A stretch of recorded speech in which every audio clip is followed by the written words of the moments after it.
A second video about Halloween, but this is focusing about what I've been making because it's Halloween, costumes, and we went to a light party. So my children like to be creative, and so they developed their own superheroes. So we have the helmet here of Iron Owl, and connect the batteries. Yeah, so this is made out of it could have been made out of cardboard, but I got given a whole load of styrofoam board, so it's sort of foam with paper glued either side, and it's much easier to work with than cardboard because corrugated cardboard is just not that strong and just can bend along its lines. But so this is made out of that board stuff, and it's nice and white, and it sticks so well to masking tape. It just it's a nightmare to remove the masking tape because it starts taking off the paper part, but it sticks really well to masking tape.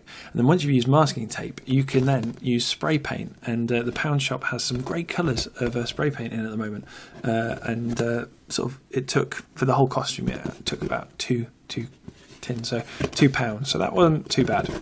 The eyes, because it's a light party, things need to light up, and because it's sort of Iron Man-esque, wanted the disc. So we've got two for the eyes. They don't really work in sync with each other, the timing of them.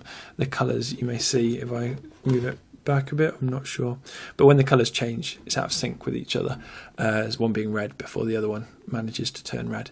But they're coasters, light up coasters. Bought 3 for just under £3, maybe £2.50. Although the batteries in them were a bit shocking.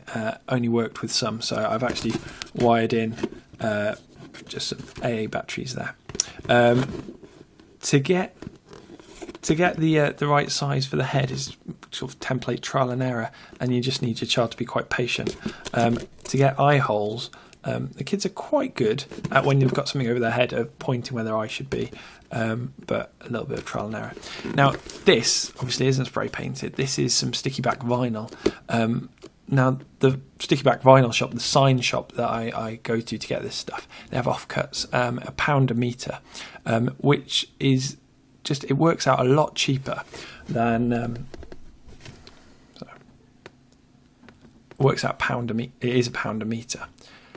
Which works out a lot cheaper rather than buying different colour spray paints, and if you're working with smaller sections, and it just it's easier for the kids to use. The kids can join in, and that sticks really well to this styrofoam board.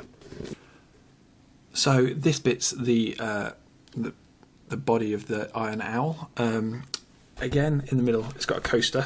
This one is a bit more exciting because it has a light sensitive mode.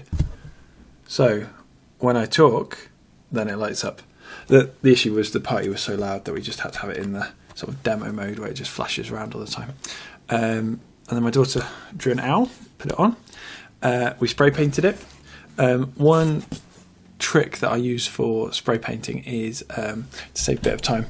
I do it on the grass outside and then cut the lawn when I get round to it. So if I don't have dust sheets big enough, you can just spray paint on the lawn or on my lawn. Yeah, see you sometime with some spray paint. So this was a bit, it's always tricky with costumes when it's full costume, because it had legs as well, to work out what to do around the crotch. So we just kind of had this flap and then tubes that slid up. So just quickly looking at the legs, that's obviously one side, that's another, and they slid up, and then these slid up to knee level, and then just black leggings in between. She already had some owl wings made by her fantastic auntie, which she wore, and then to finish it, she had some pink rubber gloves because couldn't get purple. But then I did find that actually surgical gloves in the kids' nurse kit are purple, with green cuffs as well. So yes. For my boy's costume, he was Iron Bat. Made the helmet in much the same way, but this time with his put some elastic in it because I couldn't get the sizing right, and so just this elastic fitting underneath his neck helped. I went for we went red and yellow like Iron Man, but it looked really boring. So we sort of oversprayed from a distance with the spray can, and also held a board and sprayed from a distance to add some detail to sort of, so it wasn't so plain or cartoon looking. With his body, he has one of those light up coasters as well in the centre. That's where the third one went, and we had enough styrofoam board. All of his body's made out of styrofoam board, which worked well with yellow. That's marker pen done beforehand and then spray painted over, because just the yellow gloss just was quite see-through. And then for the wings, added a bit of yellow highlighting for the wings, and just split pins holding it together. With the split pins, I had to push them through. Made a hole first, pushed them through, and then bent them back into themselves. So they're actually, I'm not sure you can see, but they're bent back into the board because the wings kept on just weighing so much that if you leant backwards, they'd close the pin up and fall off. Didn't bother making any legs for him because there's a bouncy castle at this party you're going to, and he likes running about. So it was just the up front bit with the helmet on. Oh, but his favourite bit was these sort of cuffs that he had, and he had yellow gloves. He had like yellow marigolds that he wore, and then these went over. So and again with a bit of the overspray. This was there we go. This was accidental, but gave me the idea for doing it on the other pieces. And so that was Iron Bat. Now this Minion costume, I would say, was a complete waste of time. Mainly because my youngest wouldn't actually wear it for long enough to be in the costume competition. Not that it's all about costume competitions, but she didn't really like to wear it. But technically, I think I did it all wrong. So I used a bowl for the head shape, and then we got from the charity shop, because is buying new things to make costumes, you can end up spending more than a costume. And then going in today to a shop to see a Minion costume for $9.99 and costing up what you spent, and you realise I've spent probably about £6-7 on something that's not going to be worn again, whereas that costume, it was a onesie, would have got worn a lot more. It's a bit disappointing, but anyway, live and learn.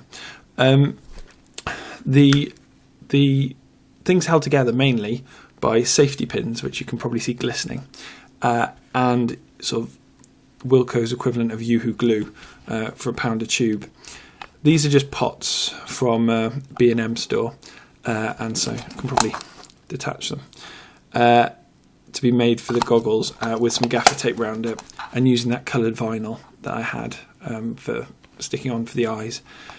So she can kind of see out of it, and it was a bit of a nightmare. I had to rivet on an elastic band to make the goggles. Now, I think she might wear the goggles again if I take it off this whole thing, but the rigmarole of getting this on and putting on the goggles, and her arms going through these little holes, and everything being slightly off kilter, as you can see with the hair, just made that it didn't really work out. So I would definitely recommend probably working out how much it's going to cost you to make something, and seeing if you actually do want to make it, and then having a look at the cheaper stores, the Wilko's, the B&M stores, the Home Bargains, to see if they have onesies or costumes in stock.